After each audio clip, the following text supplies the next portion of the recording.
We are live. Okay, hello everybody, and welcome to the After Movie Diner here on Facebook and YouTube simultaneously, the wonders of modern technology. And today's guest, while in my world requires no introduction, let me at least give him a short one anyway. He is the world-traveled, influential, multinationality gentleman filmmaker of beloved B-movies. This is his third appearance on the After Movie Diner, but the first time on video. Please welcome the one, the only, and certainly the legendary Brian Trenchard-Smith. Sir, it is a pleasure to have you back on the show. It's an honor to be here. Thank you for such a great introduction. Well, listen, sir, you deserve it. I've been not only watching your films for the last couple of days in preparation for the interview, but also for years and years and years leading up to our first conversation. I'm a fan of everything from Frog Dreaming all the way through to Drive Hard, and even watching little-known classics such as Atomic Dog yesterday. So yeah, no, I've seen a whole bunch. I consider myself a card-carrying member of the fan club. Absolutely, yes, you are a glutton for punishment. Yes, well, thank you so much. Well, it's every film. Well, every film has its merits, let's say. Oh, it does. No, I love when dogs attack movies. They're fantastic. You have written a new book, sir. It is an enormous and joyous tome to B-movies. People can see it there. Adventures in the B-movie trade. You have your copy as well. Look at that right there. I was reading a few chapters this morning, sat on my sofa, and I have to say it is a rip-roaring page turner, as they used to say. It's one of those fantastic coffee table books, which, as I was explaining, is my sweet spot. Coffee table books about movies, that is my sweet spot, especially B movies and especially your own movies. So when did the book project first come about? Well, about sort of 2.5 years ago, I'd finished writing my first novel, which I will do a shameless plug for here. Please do, yes. Alice Through the Multiverse, a time-twisting paranormal thriller with a strong female protagonist that jumps from the 16th century to present day simultaneously via a past life swap. Think of it as Game of Thrones meets Jason Bourne on Freaky Friday. Oh, that's a fantastic collection of descriptions. I like that. I had written it as originally as a screenplay, spec script, got it optioned for quite good money. Was then we could never get the wattage of star needed to play the central role, who I thought should have been played by an unknown, and then surround her with guest stars. But no, they wanted Scarlett or Kira or one of the femme du jour 10 years ago, 12 years ago. We could never get them, so eventually the project lapsed, and I write about it briefly in the book. And so I novelized it and changed the title from the original title, The Executioner's Daughter. And there it is, Alice Through the Multiverse, a perfect read on a long plane flight, though I don't think you'll be taking too many of those right now. But no, not right now. Long bus ride, long train ride. Do not read while riding a bicycle, because you'll become distracted. Right, yes, or while operating heavy machinery. Yeah. So then I'm still pitching projects, and I may do another movie in the second half of next year when COVID is sort of under control. But I thought, I contribute to Trailers from Hell. I've done about 90 cinema lectures for them, and I was looking for another way to express my love of film and in my personal vanity, I suppose. So I thought, well, B movies they don't get much respect. It's a Rodney Dangerfield line. And B movies deserve much more respect than they get. I mean, it's a class system, in the motion picture game, and there are A movies and there are B movies, but B movies have to be made with much more slender resources, and generally with they tend often to be pushed into production just to supply sausages for the product line. And every now and again, a B movie really stands out and does something original, and we all know, we all know many of those. And a B movie is made with, certainly intended to be made with as much love and as much care and as much, concern for, excellence within the parameters of its budget and schedule. Everybody cares. They don't want to make a bad movie. They want to make a fun movie. And so that's the arena in which I found myself working. And I wanted to celebrate it through the perspective of my own experience, but not just write a hooray for me autobiography. I wanted to take the reader through a personal journey as to, to show, the demons that drive directors, and this director in particular, and take them on a sort of little,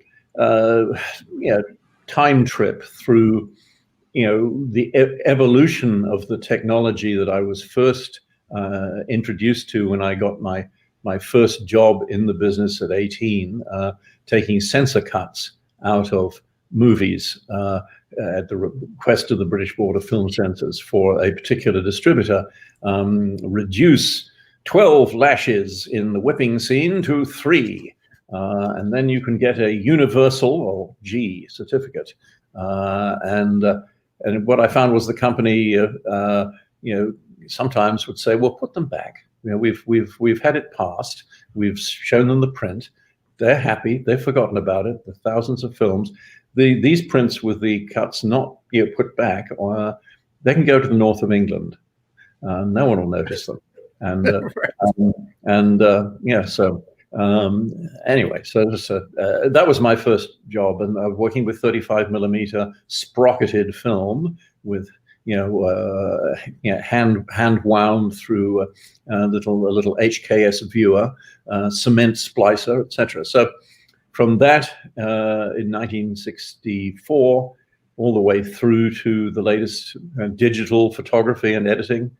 I now, I like taking wildlife video because I have a lot of wildlife here, which I guess I can briefly show your viewers the beauties of Oregon. I was looking to see if there was a deer update today. I'm always actively looking at your deer updates on Facebook, and the other animals you take pictures of as well. There was a deer on the call sheet, but she's late. She didn't show up for the interview. Come on, another bloody diva. No, actually, the divas I have worked with have been absolutely wonderful and punctual. I can't praise Marielle Hemingway and Lindsay Wagner.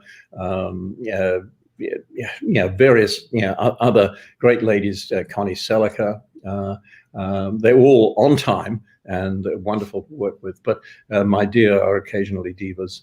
And so is the raccoon. Anyway, it's enough of my little sort of wildlife park. But I use my iPhone 10 and I shoot little videos, and I try to do one-shot videos that have interesting camera movements in them and capture the critter in question in an interesting way and post it on Facebook. And that is a way I can make a movie or a one-shot movie every couple of days, or when something really nice happens. I just don't want to deluge people with shots of deer just walking around, so I try to vary it.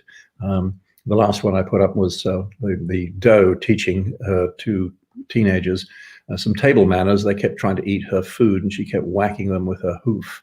It's good parenting. It's fantastic, and it's certainly a wonderful respite from everything else that's going on. So it's a wonderful moment of calm, or moment of zen, or moment of nature, whatever you want to call it. So I always fully appreciate it as someone who sort of has to be on social media, certainly has tried to drown out as much of the insane noise as possible, but obviously some squeaks through. So whenever I see one of your nature videos, I'm always, yes, let me spend some time there with Brian and his animals. It's always a pleasure. I don't engage in the kind of political badinage that I see a great deal of on Facebook, where people are screaming at each other across from the different sort of tribal groups. And I think it's fairly obvious which tribal group I belong to, but I don't think it's helpful for me to excoriate the other side on Facebook. What I want to see, and I hope this next election will bring that about, is a reuniting of the two sort of cultural adversaries, both political, social, economic, etc., in America, and a greater understanding between between ordinary people of different political persuasions, because what we're doing is, what Trump has done is to invite people to basically disembowel the country. I live in a rural district full of wonderful rural people. Maybe many of them are Republicans. I don't care. They're decent people, and we should not be screaming at each other. So I'm not going to join in that on Facebook. No, of course not. Well, I want to put up something, and I do talk to a lot of people who are very distressed and worried about the future. And they actually respond on Facebook saying, I find your videos soothing. So you too, and I thank you for the compliment. Yeah, no, it's fantastic. And going back to something you were saying earlier about one of your first jobs working for the censor board in England, who became, certainly as I was growing up, became notorious because of the Video Recordings Act and video nasties and all that was happening in the early 80s. So I made those video nasties. Yeah. Yes, you did, sir. Yes, you did. But I wonder if, you were saying that some companies would then put the lashes back in, but I wonder if some of your career and some of the scenes in your career wasn't a way to be like, oh, I had to edit them out early in my career. Now I'm going to put them back in. There was probably some scenes in Turkey Shoot or whatever that. Turkey Shoot was my supposed video nasty. Video nasty, yeah. It's really quite tame by current standards of dismemberment and so forth. But no, I actually became quite fascinated by censorship at an early age in cinema, and I could see, they just cut something out, and quite often in a Western or a gangster picture, the level of violence was reduced, or there was a graphic shot cut out, and an Apache would throw a tomahawk, and in the American version, it would hit someone squarely in the chest, and it would obviously run down a line. But no, that shot was not there. And so I thought, why are they doing this? I looked into the matter, it interested me why they cut certain things out and why they didn't cut other things out, and I had a more illumination in that area when I started making trailers, and the trailers all had to conform to a U certificate or a general certificate, so which is kind of difficult when you're making a Hammer horror trailer. And I remember, so I met just pictures of Peter Cushing in a drawing room, just kind of. Yes. Yeah, well. It was some of the censors who were still on the board at the time Hammer came to prominence were kind of rooted back in the late 30s and 40s, and I looking at the transcripts of some of the censors' responses to the first cut of the Dracula, or the first Dracula film that Hammer made, had different titles in different parts of the world. And one of the censors, Audrey Field, an eminent lady of great education and moral probity, wrote in relation to the blood on Christopher Lee's lips and teeth after he had bitten whichever lovely lady it was. Why do vampires have to be such messy feeders? And it's there in writing. And well, that's my. I imagine her as Lady Bracknell from The Importance of Being Earnest. Yes. But anyway, a vampire. Yes. yes, and instead of a handbag. yeah. Anyway, so it's and Trevelyan himself wrote in the Mummy, about having when Christopher Lee has his tongue pulled out, we cannot have a piece of messy flesh dangled in front of the camera, and things like that. So I always found these things amusing, and I think the Mummy's tongue was not actually going to suddenly overturn Western civilization. No.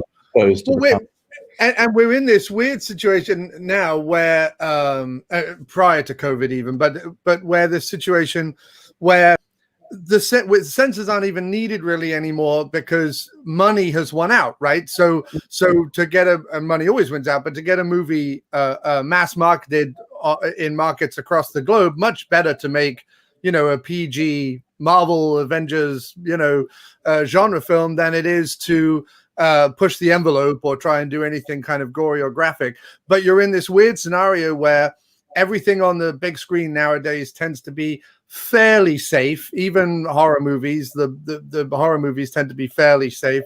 But then you can walk into Walmart and buy I Spit on Your Grave on Blu-ray without hesitation. So you have this weird situation here. Well, I know that's a kind of a sort of social hypocrisy, but there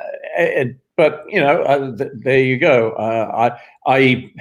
I think the PG-13 movies that the Marvel superhero movies where people are bashing each other constantly, and there is no blood, no broken bones, or if they are, because they're superheroes, they heal.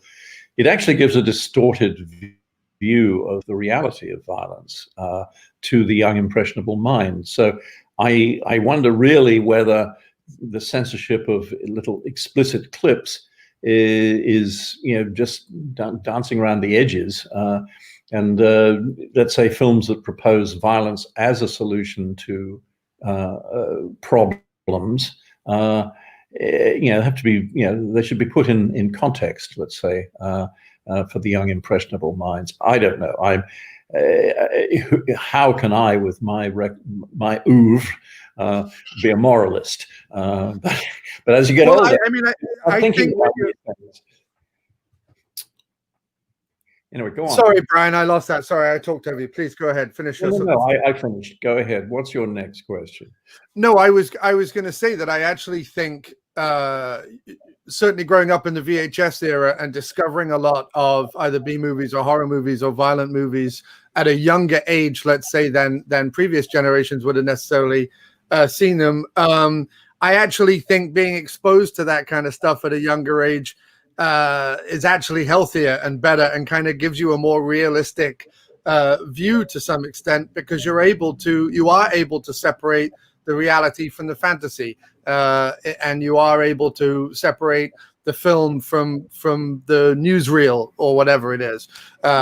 So whereas if I wonder how now, outside of sort of all the websites, I think there's a lot of horror websites and a lot of horror people on Twitter and things. Outside of that, I don't quite know how you kind of just the little darky corner of the world anymore in the same way. But at the same is what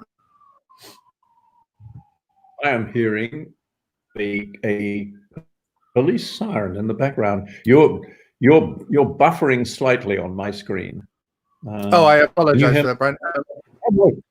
No one can help when they when the web buffers you. You can't stop it. No, I think really my point about screen violence is the one thing I really object to is torture porn. I do not think it's healthy to have prolonged sequences in which some psycho murders somebody, particularly a woman. I was really, call me, I was offended by Hostel 2, some of the prolonged kills in that. I mean, a kill should be graphic and shocking and get the story point over with and do it in a way that has impact. But maybe you don't need to spend 2 minutes on it. Maybe you don't have to dwell on all the screaming and pain. So, but that is, some people, I probably offended a whole chunk of the horror audience by saying that. But I'm more interested in how the drama plays, and following the story and identifying with the characters, both sympathetic and unsympathetic. And sure, I have no objection to exploding heads, and so forth. But I think my video nasty, turkey shoot, it took it to an extreme by some people's standards in 1982. But I still think it was it conformed to this tongue-in-cheek quality that the whole film had. Yeah, no, completely. It first of all, it has a strong satire. It has a strong central intelligence to it. It has a sense of fun to it. I mean, you have that half man, half beast wearing a top hat, which is just one of my favorite things about the movie, because it's so bizarre and wonderful, but also a little satire in there as well. And it's graphic in it's graphic in all the right ways. In other words, it gets its point across, and it as I say, it has the satire and intelligence to it. But then once it goes out into the most dangerous game section of the movie, it becomes more rompish and more fun, and we're out in the woods. Oh, sorry, I just hit my mic. We're out in the woods. We're running around. It's more of a caper almost, if it can be called that.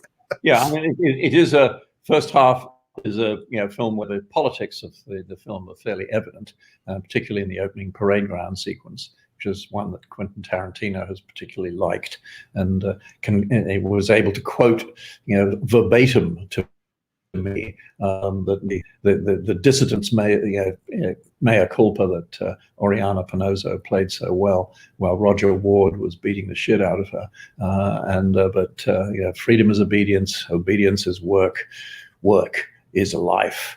The capitalist mantra said by the camp commandant. But then we after what one critic called a litany of horrors, we then segue into the most dangerous game, the naked prey, the Hunger Games. Choose your derivative. Except I was ahead of some. Well, I wasn't ahead of the naked prey. Was an influence on me. Actually, in a way, more of an influence than the original Most Dangerous Game. I thought Cornell Wilde did an amazing job with that. And there's an example of a great B movie.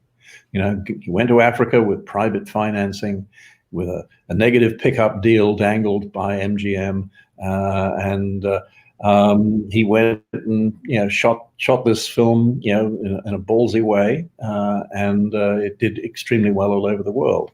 But there's an example of a B movie that sort of transcended its economic and cultural origins in a way, and became an A movie. So that's one of the reasons I've always felt I feel no shame in working in the B movie universe. And that brings up one of the questions I was going to ask you about traveling and location shooting. How does all the traveling you've done, the location shooting, play into both your love of filmmaking, but also maybe your history as well, because you seem to have had a particularly globe-trotting career, but also a globe-trotting life? Yes. Well, I mean, we're all citizens of the same planet. Doesn't matter what language we speak, what color our skin is.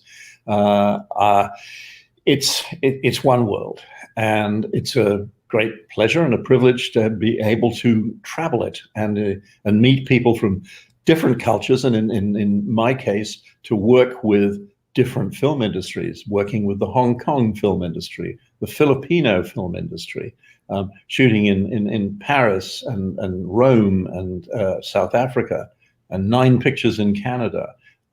Every film industry has different, variations on the way they do things. And one of the things I've tried to avoid sometimes as on an American project shot in another part of the world is not coming in like the heavy-handed Hollywood producer saying, no, this is the way we do it in Hollywood. I want it done that way. So I generally plug into the local culture, film culture, and say, okay, we've only got 20 days for this, and we got a lot of rather complicated things to do. So how does your film industry handle the challenges of squeezing 10 pounds into a 5-pound bag? And so if you listen to the local way of doing it, you might get, it'll help, rather than try and put a standard way of, a standard approach that is generally adopted by major productions, and all power to those major productions. But we who work with lesser resources have to be clever. And so I've always enjoyed, how things are done in other parts of the world, and it's been eye-opening to me and broadening to me as a human being. And I strongly recommend travel when travel can, will be allowed to take place. But go experience other worlds, and you'll be the richer for it.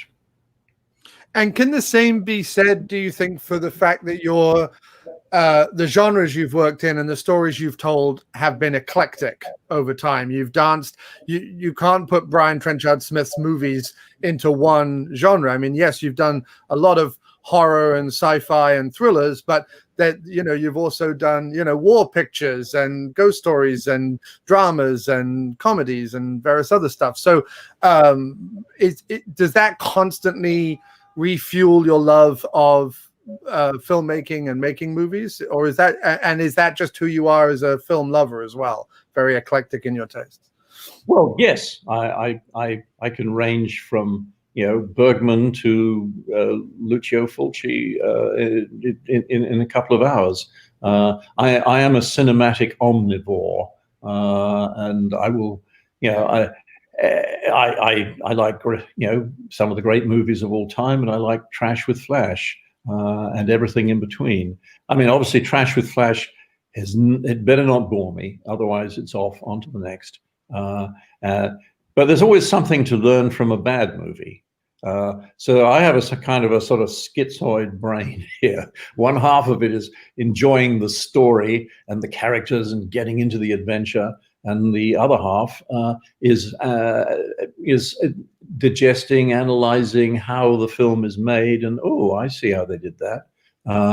And one does not actually impair my enjoyment of the other. I said in the book that the Purple Rose of Cairo, where Jeff Daniels steps out of the screen into the audience. Yeah. Well, I wanted to step out of the audience into the screen, and sort of join both the story and the filmmakers who are making the story. If that makes any sense to you, it does completely. I feel the same way completely. Yes. That's to me the magic of cinema, and why it has dominated my life. Everyone, I guess, has their personal fixations in life that really fascinate them, and it can be archaeology, it can be great literature, and with me, it is the moving image as it tells a story, or makes the viewer think about something, or just makes the viewer have a rush of adrenaline. Yeah, I often think to myself, you hear a lot of people say, well, yeah, but if you learn, too much how the cookie is made or whatever, it takes away from the mystery. And I actually disagree. I actually think that the more I've learned about filmmaking, or the more I've learned about behind the scenes of movies, and the more movies I've watched, the more I am constantly actually amazed and impressed by what people end up achieving on the screen, rather than saying, well, now I know how it's made, none of this is impressive. I've never had that emotion. I've always had the emotion that the more I've learned about it, the more impressive and successful it seems to me, especially when I find out about budgets and things like yourself working on smaller budget films, the things that you've been able to achieve in all your films, from, you know, I was just watching Sahara this morning, actually, with the Jim Belushi movie, and sort of seeing what you were able to achieve there and things like that has always been more impressive the more I know about it. Do you feel the same way? Did you, growing up learning about those movies, did you feel the same way? Yeah, I always wanted to know, how they do that.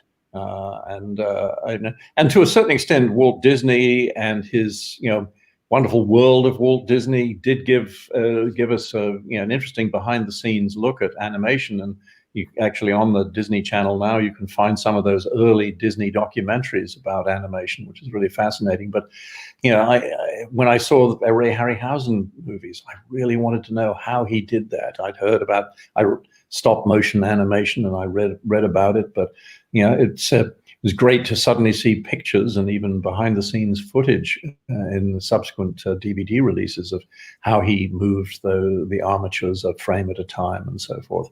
So I've always wanted to know how special effects were done.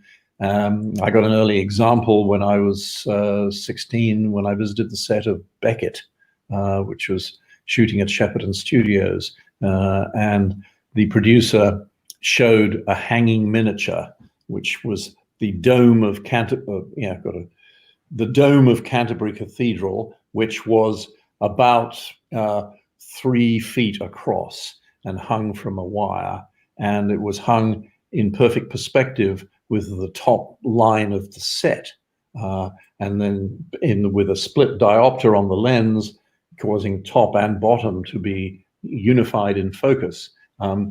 You got a sense that there was this vast cathedral with a huge, beautifully painted dome, and that really fascinated me at an early age, and I wanted to play with those tricks. And unfortunately, I've never been able to have a hanging miniature in my films. And now, of course, it's all done with digitally, which is fine. And the book, it does give you a journey through the evolution of the technology that directors were dealing with from the 60s through to present day.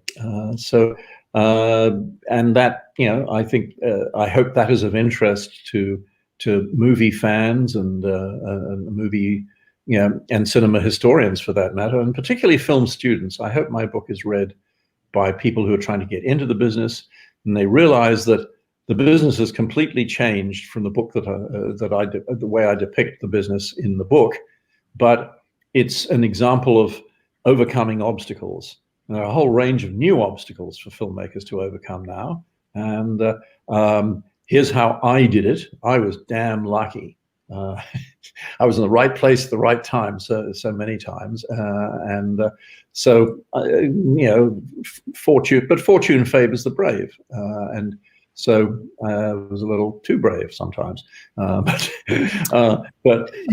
we should talk a little bit about some of your stunt work and some of the things that you've done on film as well. But quick point of interest, when I remember vividly one of those Disney documentaries, and I don't know when I saw it. I must have been fairly young, but I remember Walt Disney talking about using an old leather wallet for someone walking up stairs, like walking up wooden stairs. And there's something about that has stuck with. I've written lyrics and songs and things about like Walt and his leather wallet, because there's something magical about the idea of, oh, we've got an old leather wallet and it's Mickey walking upstairs or whatever in Fantasia. So I love that. I love that image. There's something about that that's poetic to me. I mean, many images have resonated with me over the years, an early image that I accidentally exposed to the school film society was the iconic scene from Un Chien Andalou, where Louis Brunuel made this in 1931, I think, And he and Salvador Dali made this controversial short that shocked everyone. And it starts with Buñuel himself stropping a cutthroat razor on a leather strap, and then walks out onto the balcony on a moonlit night, and there's a lady sitting in a deck chair. And I say, okay, interesting. And he walks up to her and bends down, and then there's a shot of a cloud slicing across the moon. And then suddenly he puts the razor to her eye and slits the eyeball. And there was a uniform scream of shock from about 100 kids and the parents who'd come to the screening of this classic. Well, I was also showing the Cabinet of Dr. Caligari. I was sort of programming the school, sort of film circle, movies, and so school staff, parents, kids were there, and that was probably I was responsible for, let's say, a shocking moment in their lives.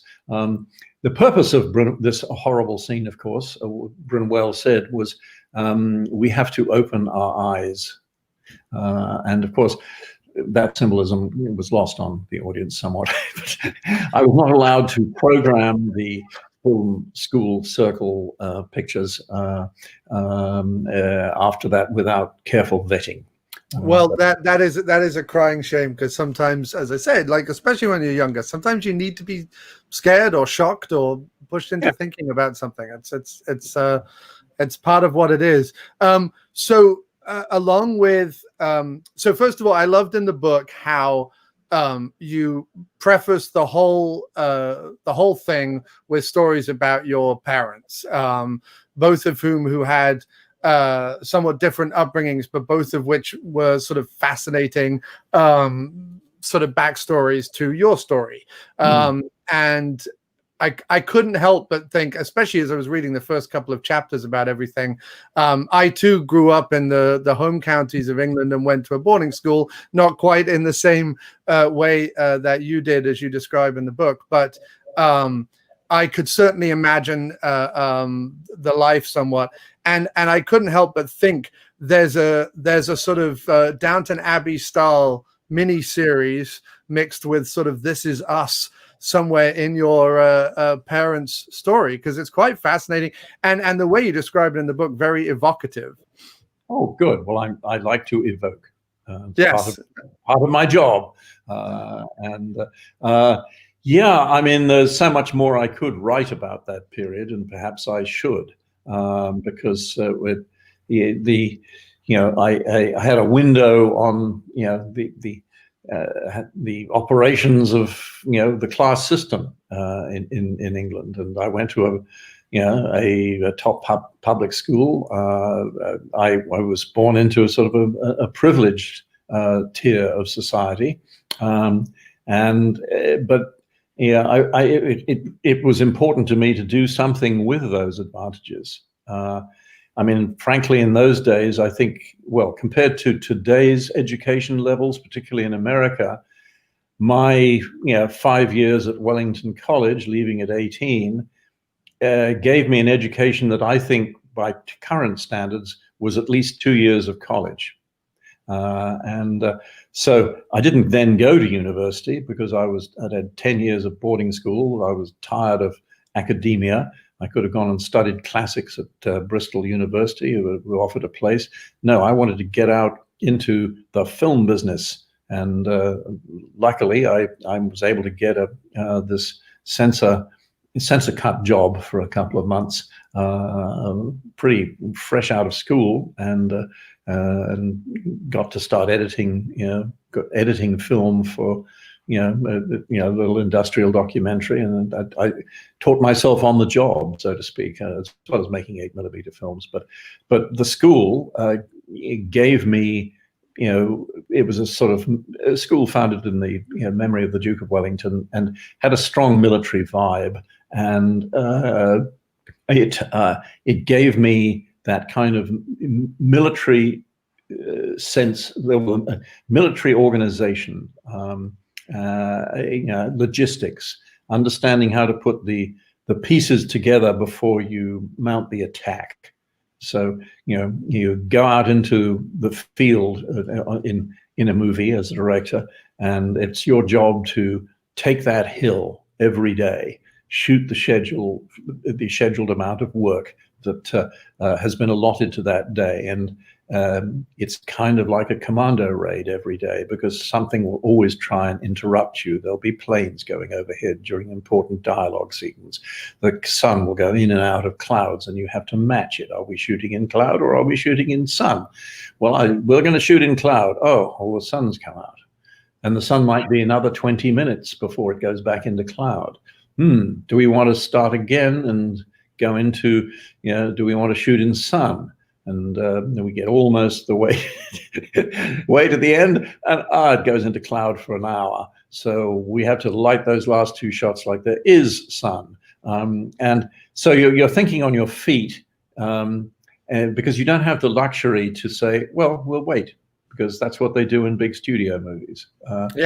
You have to dance around, and so there's but if you have prepared the ground well, and you've marshaled your forces and have the right equipment, then you just lead in a way that is flexible, so that you can get the job done. And sometimes you do drop a scene, and you have to pick it up another day and fit it into another day's work. So I find that challenge exciting, and my schooling prepared me well for that, even though I was a bolshy, undisciplined person. Well, I was going to say, while I can understand and empathize with having had a boarding school education, how you ended up across the other side of the world lighting yourself on fire for movies, I can understand, because of the madness of schooling in that regard sometimes. What do you think it was in you that made you, as well as wanting to kind of make the films and be in different countries and all the rest of it, but also for a period of your career, try your hand at ridiculous things like lighting yourself on fire? Well, my fire stunts were not so much to be on the screen in the movie. They were for publicity. There was a way you could always get some press attention by being the hottest director in town. Right, by lighting yourself on fire. Yeah. Now, and I only did the small ones. Grant Page, who pioneered the use of water gel, the fire retardant jelly that Australia invented originally. And then it got sort of, somebody duplicated the formula, and suddenly it became, it was marketed under all sorts of other names, but there we go. But he pioneered the fire stunts that enlivened my early films, and I built films around him. I was also his manager, and he's Australia's greatest stuntman, and a wonderful example of Australia's get up and go, and I can do it. Anyway, so I did these fire stunts as publicity, and also they were a test of my own personal courage, which would seem rather stupid, and you could make that argument persuasively. But I'm the son of a fighter pilot. I was 6 foot at 13 and lousy on the rugby field at school. I was a fencer. I liked the foil and the epee and the saber, and that was considered a fairy sport, would you believe, in 1960 when I started it. I'm still fencing epee, or will resume once COVID is over. But I didn't believe that I lived up to my father's level of courage, and so I tested myself with certain activities, and being in a car that gets hit by another car, just enjoying the jolt. I did these 6 fire stunts, but they were a test, and climbing North Head without ropes, or being talked down North Head by Grant, and to cure my fear of heights. That didn't cure my fear of heights, but showed me if I absolutely had to climb down a 300-foot cliff down narrow ledges, I could, if it was absolutely necessary. Luckily, it has never been necessary since then. So, it was all part of a slightly immature test of my own courage. And real courage is moral courage, as opposed to, and I've sometimes lacked that. But inevitable in show business. Well, I would say, would you say the best package to see some of what you're talking about would be that amazing umbrella Blu-ray of Man from Hong Kong that also has Death Cheaters and Stunt Rock and a couple of others on, right? I think it has like a whole bunch of your stunt docs and stunt films with Grant as well, right? Yes, that would be, if you buy that Blu-ray with 5 other pieces on it, that would be a good start. It's certainly, if you want to get into the weeds of a director's thinking, you can see how this was kind of my late, my pubescent and late teenage period of, strutting my macho self, let's say, through these movies about daring do. Through which I was obviously projecting, and I projected through Grant because I wished I'd had his level of physical expertise. He really understood how to use his he understood physics, and how to use his body under certain circumstances, and he had he was careful, but he didn't. When he climbed up the balconies of a 20-story building, he had no fear because he knew that his grip on each rail was very solid, and he could pull his own weight up for hours and hours if necessary. So he had no fear of the fact that there was 100 feet drop to the concrete below him. So. That's a strength of character that he had. Imagine in this day and age using science and logic to combat fear, and it's incredible, right? Yes. I do hope that returns to most people, perhaps it will. I believe next year there'll be a gradual return to sanity. I sincerely hope so, but that's. So I had one last question, Brian, if it's okay, just to wrap it up with one last question, just about your writing process, if that's okay. Go ahead. So I watched a ton of your films yesterday, Frog Dreaming, Atomic Dog, Leprechaun 3, Drive Hard, and then this morning I was watching Sahara. While they all have sort of different writers, and there is something intrinsically you about each of them, predominantly I think your sense of humor, but also love of a good character. Do you always do an uncredited pass at every script you work in, or are these things that kind of more come out on set with your collaboration with the cast? Both. Okay. I always have script input, even when I'm not meant to. I've been told, this is the signed off script. The network has signed off on it. There can be no changes. If an actor wants to change a word here and a word there, well, you speak to the producer and he will decide whether that's appropriate or not. So sometimes I had to work around that slightly. But quite often my suggestions to what appeared to be a signed-off script were not fought. I mean, I made quite a lot of changes to the Siege of Firebase Gloria script, and both Lee Ermey and I did. I made changes in prep and fashioned the script in a slightly different way, though it was a good script. But it did. I wanted to shift the focus more onto these two characters. And still have plenty of battle, and the troubled relationship between these two best friends, and then once we started shooting, and I got to know both actors, Wings Hauser and Lee Ermey, Well, and I started, improvising, and Lee came up with some of his great sort of Marine Corps patois that he had brought to Full Metal Jacket, and I wanted him to bring it to my film.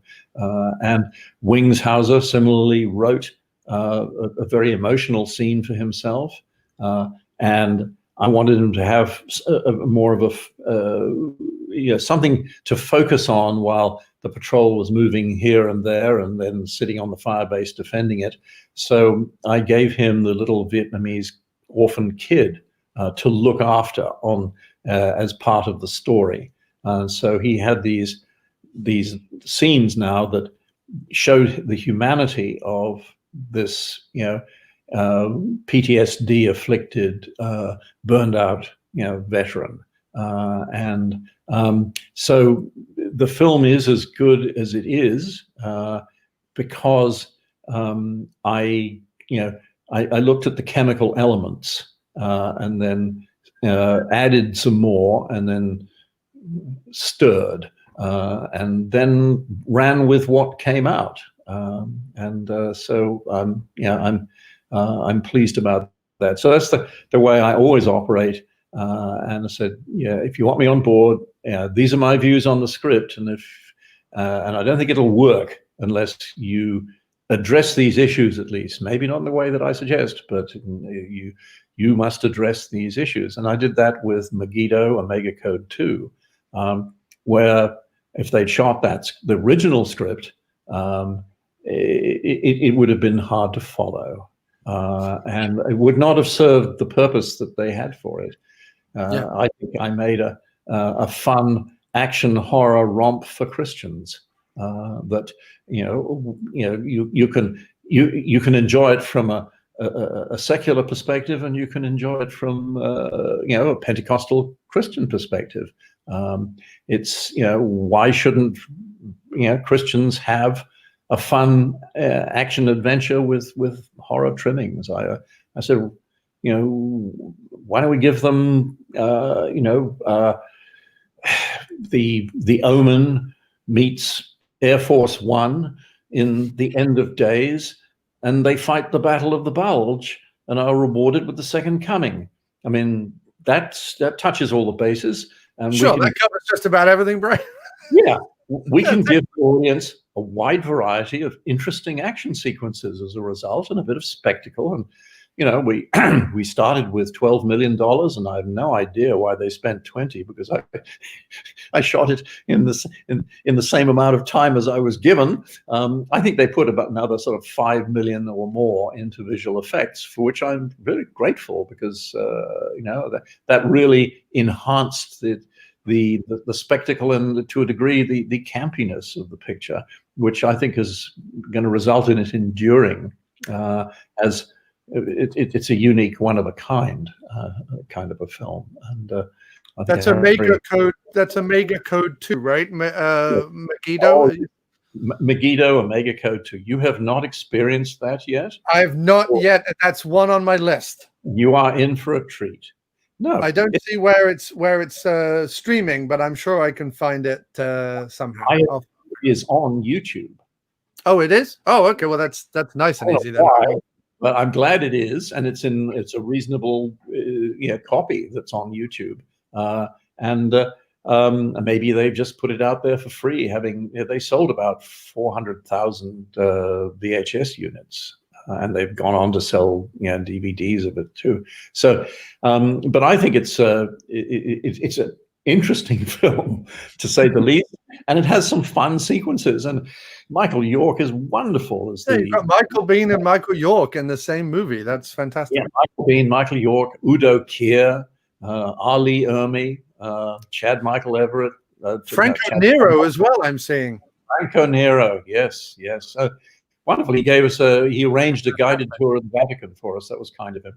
But anyway, it is a different kind of film, and you're invited to, you can take it seriously, or you can realize it's really a romp that is still respectful to its origins, but we're having some fun. You know, we're slightly over baking the cake, but it's fun. And hey, God triumphs and smites the evil, and the world is made it into a beautiful place with waterfalls and a rainbow. Well, I think there was that line in your book that I was reading this morning about the fact that what you took away from, I think you said, the very Old Testament teachings that you were given in your schooling, was these were some great stories. They were some great stories full of action and great characters and stuff. The religious side of it didn't necessarily, the organized religious side of it didn't necessarily stick, I think you said, but the stories came through. So there was much smiting and begatting, and I thought, yeah, that sounds like a lot of fun when you're 8 or 9. But as well, obviously, my first school was, had a strong Calvinist vein to it, and which I think was good for me in a way, though I rebelled against it. But it was an interest. It's an interesting balance that's always there in the back of my mind.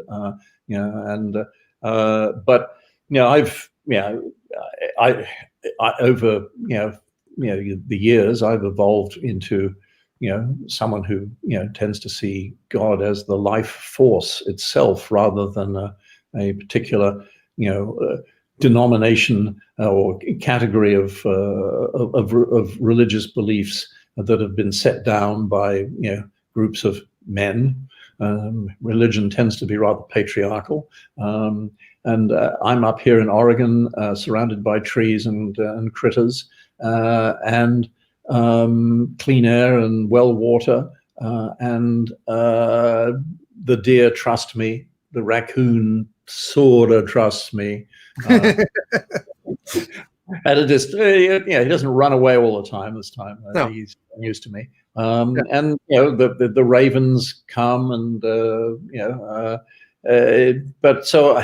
It's that kind of atmosphere that makes me feel that that there's a little bit more to spirituality than dogma and hierarchical structures that say that lay down methods of worship. Let's say I'm probably entering into dangerous territory here. Well, I was going to say, clearly the next film you're going to be making is some sort of Dr. Dolittle meets Deliverance, maybe. Yes, it would be more like Day of the Animals. Sure. The animals would put Dr. Dolittle in a cage. That's what I meant. Yeah, some sort of violent comeuppance for this arrogant swine. Yes, but no, I mean a love of nature. Be it plants, animals, whatever, it is uplifting to the spirit. And for all of those who feel depressed, get out there in the woods. We've been stuck in, which it is in Oregon quite a lot. But get out there in the woods and just this is life. This is once upon a time the planet didn't have people on it. It had nature. That doesn't mean we have to, abandon civilization and go, live in caves and whatever. But just appreciate, the real world as much, at least, as the world that we have since, created for ourselves, which we call, civilization. But there again, as soon as our lease is up, my wife and I are leaving New York City for the countryside as well, because we need some of what you're talking about. So I'm with you on that idea there, Brian. I just want to let you know that some people have been really enjoying this on Facebook. My friend Dean Garman said it was a great interview, and wanted to let you know that he is a big fan of Frog Dreaming. Absolutely loves that movie. So thank you for talking today. And films, actually, it's one of my my spiritually purist films in a way, and I'm proud of it. But I'm 41 films. I'm in my own way. I'm proud of all of them, and you can read all about them here. Final shameless plug. Oops. Thank you for your interest. Oh, it's fantastic, Brian. And yes, I urge the audience, both right now live and when they're listening back to this later, to go out and buy Brian's book. It is absolutely fantastic. I've been reading some of it, as I said, and have enjoyed it thoroughly. We'll continue to do so. Well, Brian, it is always a pleasure to talk to you. I hope you will come back again the next time you put something out. But thank you so much, sir, for your time and your generosity and your stories. It's fantastic. Long may it continue. Well, thank you very much, and we'll keep in touch. Yes, most definitely, sir. Most definitely. Well, take care. All the best to you. Stay safe, stay well, and we cannot wait for your next contribution to cinema or literature, depending on what comes first. Okay. Thank you. All right. Bye now, sir. Bye. Bye-bye.